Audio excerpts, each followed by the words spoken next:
आज खुशी कथा राधाकांत झील महोत्सव को आमको दिलीप सार डाक ग्रामवासी मैंने डाक मुझे 3 वर्ष आसी आज हूँ मोर चतुर्थ वर्ष कि चतुर्थ वर्ष मुझे खाली कॉमेडी आर्टिस्ट हिसाब से आसनी सब स्टेज में घाटी प्रभु दयारू मोर गोटे सिनेमा ऑपरेशन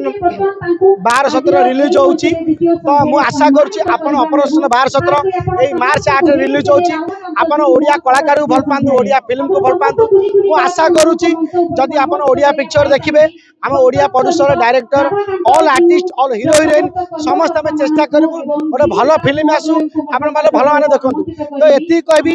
आज जो ये प्रोग्राम आसी प्रभु को आम बहुत भल पाऊ आम साई बाबा को लेकिन सिनेमा तो मुझे आशा करुँची बाबा अच्छा ये प्रभुंर जगार प्रभुंर प्रोग्राम चली मुझे आशा करुँची ऑपरेशन 12-17 आम फिल्म डायरेक्टर अच्छा सुधान साहू भूमिका अच्छा से अनेक बड़ बड़ कलाकार अच्छा मुझे आशा करुँची मार्च 8 फिल्म रिलीज होती आसबे देर सारा भल पाइबा आमको देवे जय जगन्नाथ।